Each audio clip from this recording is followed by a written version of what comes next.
All right, there we are, coming to you live from Detroit Metro Airport and Buffalo's office in Bozeman, Montana, right? Yes, sir.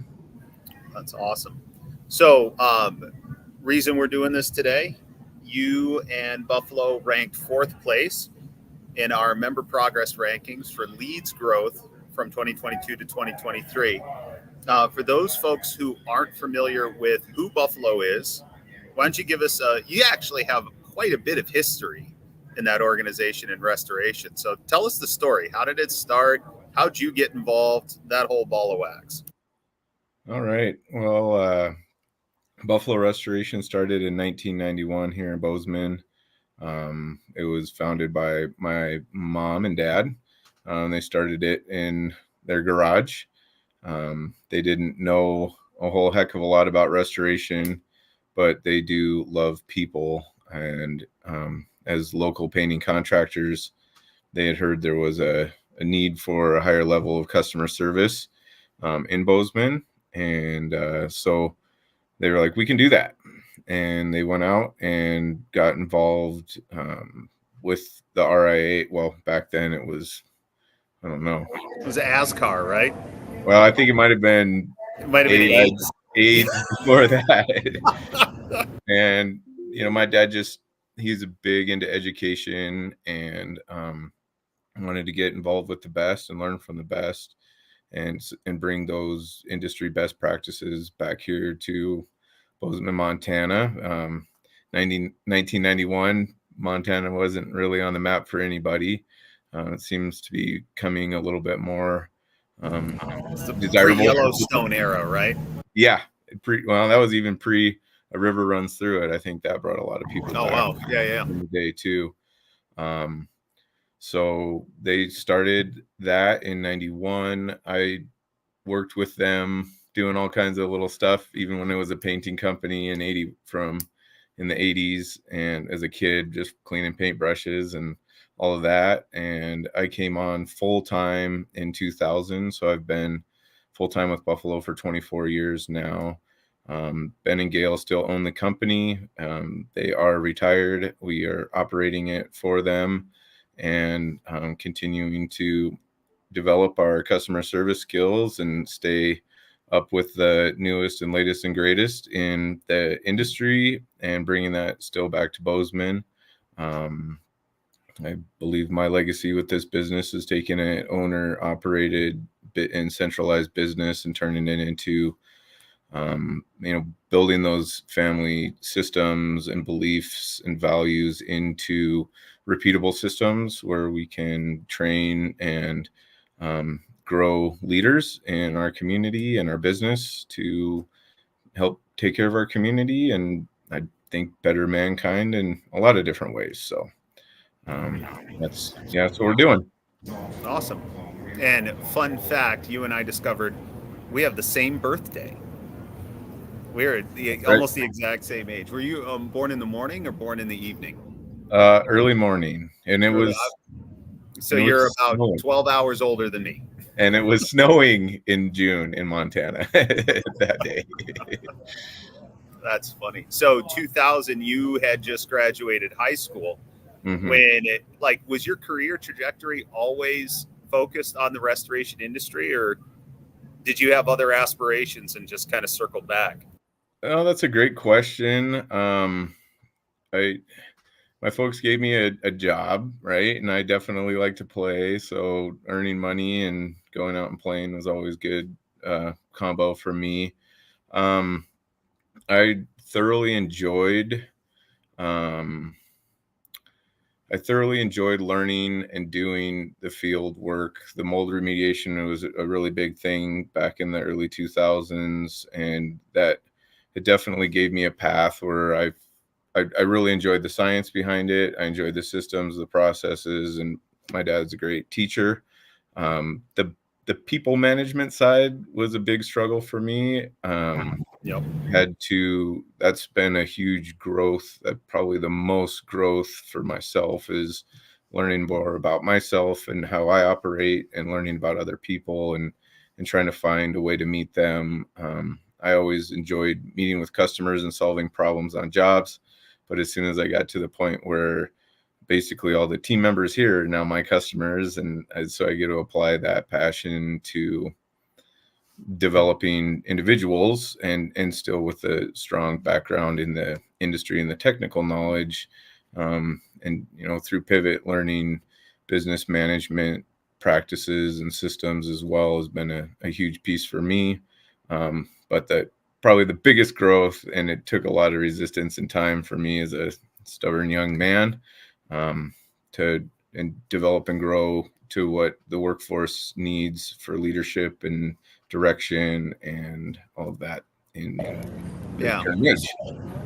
So for those, like I always say, that transition from managing the projects to managing the people who manage the projects is one of the biggest leaps that you make in personal growth within property restoration. Any helpful tips that you might have for anybody out there who's trying to make that jump themselves? Like what pain can you spare them from? Well, if you want to take a look at your ego, or I had to take a good strong look at my ego. I remember there was a point in time I had said something like, what the hell is wrong with everybody else? And why can't they just do it like I do it? And then I had to turn it around and like, what the hell is wrong with me, or what the heck can I do to improve? And that I see that struggle. It's like, there can be a lot of, I don't know if it's trying to motivate people through shaming or bullying or whatever. It's like maybe we learned that in school, or who knows where people pick that up. But especially with the people nowadays and the workforce, they don't really respond very well to that. I guess I probably didn't either, as far as it made me good at doing a project, but it didn't make me good at collaborating with people. And so checking my ego, and humility, and those are big parts of it. And understanding that my biggest resentments always came from uncommunicated expectations. So just clarity in expectations, because what maybe makes sense to me because of however my brain's wired might not for somebody else. And so it's just slowing down and having care and compassion for other humans, that I think everybody's actually trying to do a good job. They just might not have, well, we all come from different backgrounds, different skill sets, and trying to find what those power strengths are and leverage those in the business. And what do they say also? It's like the best way to teach people to build a boat is to give them first they have to have the love for the ocean, and then you can build the boat. Yep. I think one of the things that somebody said to me when I was in managing through that gap was, nobody cares how much you know until they know how much you care. Yeah. Right. And leading from a position of, I'm here to help, I'm here to support, let me help you work through your problems, but not fixing problems for people.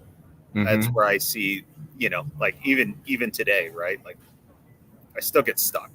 Those are the little zombie hands that come up out of the ground and grab my ankles every once in a while and force me to stumble. So I can totally identify with that. And I think just being able to, for me as well, because sometimes caring too much can also be a weakness, and realizing, codependency, behaviors and things in my dealing with people. I am a perpetual optimist. I love to see the best in people, and I always am viewing them in that light and trying to encourage them along.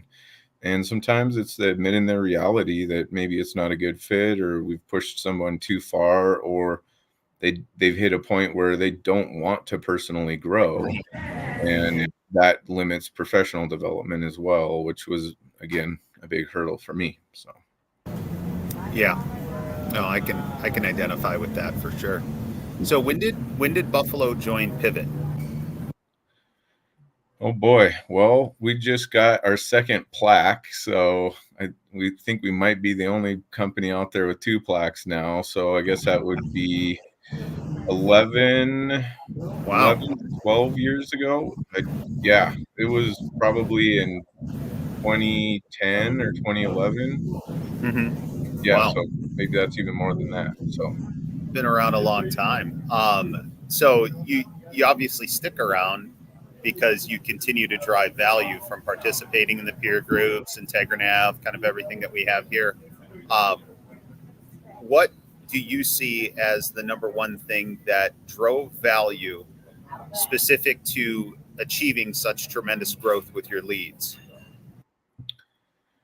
Um, I mean, it's that balance between the KPIs and the internal controls. I mean, the KPIs was a big piece for us. It gave us a really healthy way to be able to look at our business. Mm-hmm. I A lot of times I would look at the numbers and with my ego want to try to fight them or not understand or blame why they're not right. But the more curiosity I was able to build into it, and understanding that everything is connected. I mean, there's not one number on that. What is there? 126, 130, It was 146. Yeah. 146 that are all connected, and you tweak one and it moves another one, and or they all can move and sometimes it seems, and just that relationship between the numbers. I think the big one is for me is it's the correlation between leads, job size, and close rate, and Yep. the way that those three dance together are make some really big changes in the business. Um, we used to kind of open the financials up at the end of the year and say, where did we end up? Oh, wow. Yep. Yep. Yep. Yep. Or like, why is that going on? And then the repetition, the more touch points and data points that we were able to get has definitely helped us with our business systems and the learning over the years, which has been, it's just been incredible to see. I mean, back then we were probably a quarter of the size of the business that we are right now. Wow. So, Yeah. um, it has, and I've watched companies grow even faster than us. So I mean, really, it gets down to implementation, Yeah. Yep. which is where sometimes I struggle, and give a little bit more leeway. But I also believe in coaching and bringing the team along, and we're only as strong as our weakest link, and really trying to just build everybody up. And it takes people time to, especially to understand that financial side and that business acumen and the relationships between all of them. So, yeah. No, and I was fortunate enough. I went and got my bachelor's in business administration while I was running an office in the Nice. restoration industry. And, you would think that the foundational knowledge you learn in college would translate through into running a restoration business. And don't get me wrong, there were a few little nuggets of truth that I'm like, oh, it kind of set me up. But it was the lather, rinse, repeat of reviewing financials, making changes in the business, watching the data move that really helped solidify it. And so I would say it's probably 15% academic, 85% OTJ. When you start talking about the throughput of numbers, how they integrate with business systems, and then, like ultimately what we're all looking for is that what's the lever I pull next, right? Yeah. What's the most meaningful and substantive thing that I can do in my business? Is there anybody from your team you'd like to shout out and say thank you to? Oh boy. I mean, Ben and Gail for sure. And I consider John part of our team, and Yep. you as well, Anthony. And Thanks.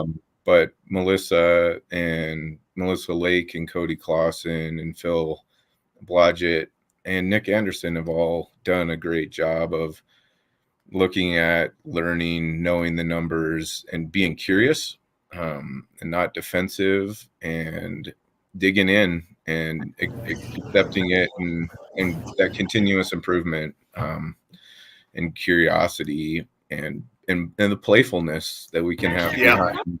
Let's try something new, and maybe we're going to screw up, but we've got pretty good guardrails here, and we can play and experiment with money and people and a reputation. And that's what keeps me coming back every day, for sure. That's awesome.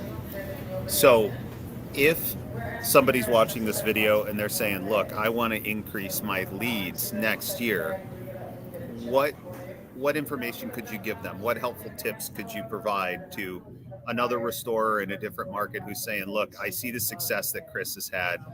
How do I replicate that here? Well, I mean, I think it's accurate. It's always as good as the information going in. So how defined can you be in your lead intake process is a huge piece of it. How happy are your customers? Word of mouth, I think is a huge deal. Our population base here is probably a tenth of a lot of what of the other restoration companies are doing out there. And word travels around in a community. And what's the impact that you're leaving on a household when you're done, or a business when you're done? And that drives leads a lot. I mean, last year, our team did a great job responding to it, but we had a huge weather event. It was a big part of the work that came through. And then there was a lot of the operational teamwork and collaboration to be able to capture them, because we all know the phone can ring as many times, but if you got to turn them down or whatever, because you don't have the agreements in place or your emergency response CAT plans put in place. I mean, we're not having hurricanes or tornadoes here, but double digit below negative weather can drive business as well. That's it. So it's having your plans together, working with your team, taking care of your customer, taking care of your team members, and being curious and accurate, and have it set some high standards for data integrity and service level. Yeah. It's I can't remember who said it, but it was, gosh, I'm going to butcher this. Curiosity is the precursor to fear, meaning that if we can constantly engage that side of our brain and stay curious about what's in front of us, then we never have a reason to be afraid of it. Yeah. And I've just heard you mention curiosity a number of times in our conversation. And I think that, I don't know, that's probably just from the folks that I've met in your team, right? Like, that's not just you, that's the whole team. Everybody, when they look at something and it doesn't look right, they don't get afraid of it. They're just like, huh, what the hell's going on there, Yeah. And curiosity keeps me out of fight or flight. And that fear, I definitely go in, or freeze. I'll either freeze up in my fear or want to fight against it. And usually I'm not coming from an open place, and that's when the relationships get damaged. So I hear that. If there's somebody out there who's, heard a little bit about Pivot, like you've been in the ecosystem a very long time. If somebody's considering joining Pivot, what advice would you have for them? Well, I mean, I think it gets back to put the ego down, get your numbers straight, show up curious to learn and not defend yourself. It's like going to the dentist or taking a cat to the vet, right? I mean, it's never nobody. Definitely in the groups that I've worked with, I've never seen, rarely have I seen witch hunts or people trying to hurt other people. I know it hurts to hear the truth. Sometimes, especially when our egos get involved, or my ego gets involved. but it's just being open and trusting the team. If you come into Pivot expecting to get something but not having to be vulnerable and open up, you're probably need to go somewhere else. You're not going to get what the true value is. And having your numbers accurate and being ready to be on time, and the accountability part of answering for your numbers creates that burn, at least for people that have a desire to improve, to answer and find a question, because it's not are you wrong or bad or anything like that. It's like, get curious and go get an answer, and then digging in and finding the answers is what helps you find those nuggets to improve your systems and processes and your product. So Awesome. Now, I always feel like it's insincere when I interview people to fire a bunch of questions at them and not give them the opportunity to ask a question. Is there anything you want to know about me? Any questions you have for me? Boy, I feel like I've had a pretty good chance to learn from you and talk with other people in the industry that have had interactions with you. Why did you join Pivot? For me, it was, coming out of a private equity environment where, high levels of accountability and not, I don't want to say like an absence of heart, because there was definitely heart, but for me, the business has always been about growing and developing the people. And at some point, it stopped being about that and started being about feeding the bottom line. And I didn't appreciate that. And so for me, it was the focus on, like, I got the opportunity to grow and develop individuals again. And it wasn't technicians in the field this time, or, the white collar side of our business. It was business owners. Mm-hmm. And that presented a new challenge for me, in the fact that, dude, when you're coaching and developing techs, like, it is cause and effect. Like, you say something, they go do it, and you get that immediate sense of gratification. Whereas when you're coaching business owners, it's like, okay, did that land? Like, is it going to move? Did it inspire? Is it going to send them in the right direction? And then are they making the changes? And you just have to be patient for the outcome of it.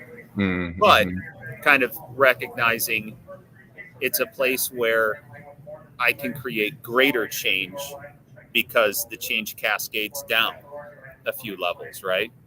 Oh, yeah. And so just letting go of the immediate sense of gratification of, like, growing techs and watching their job notes get better, right? And watching them develop as humans, and just, saying, look, like, I'm not just a servant to this community of technicians and these people that work for this organization, and I'm now a servant of a number of clients in the industry as a whole. Yeah. Awesome. Yep. That's a good place to do it. And you meet anybody on our team here at Pivot, and we just have the best frickin' people, man. Like, they're always wonderful to work with. And that was another part of it for me, was just, I just want to work with good people, man. Good people that have kind hearts and just genuinely care. Mm-hmm. You have that as a utility, I feel like you can do anything. If you do that and you just don't give up, you don't have to be smart. You can move mountains just with, like, believing in people and not giving up, for sure. Yeah. And I think John's done a good job of building that into Pivot, and your vibe attracts your tribe, and he's done a really good job of bringing it together. I mean, I think, there was only one Pivot group for a long time, and it was a fun group of people and dynamic, and to see them as they've gone on and moved through their careers and into new areas. And it's a life story that we all get to share together and find commonalities and compassion and support. So totally agree. Well, I want to thank you for taking some time to spend with me today and talk about your business. Yeah. Any closing thoughts? You don't have to know the way, just trust in the way with Pivot, and that's letting go and trusting the process has been a huge part to what we've been able to garnish and gather from Pivot, and hopefully give back as well. So Love it. Love it. Thanks again for your time, man. And I'll catch you All right. on the next one. Safe travels. Take care. All right, Aloha. Anthony.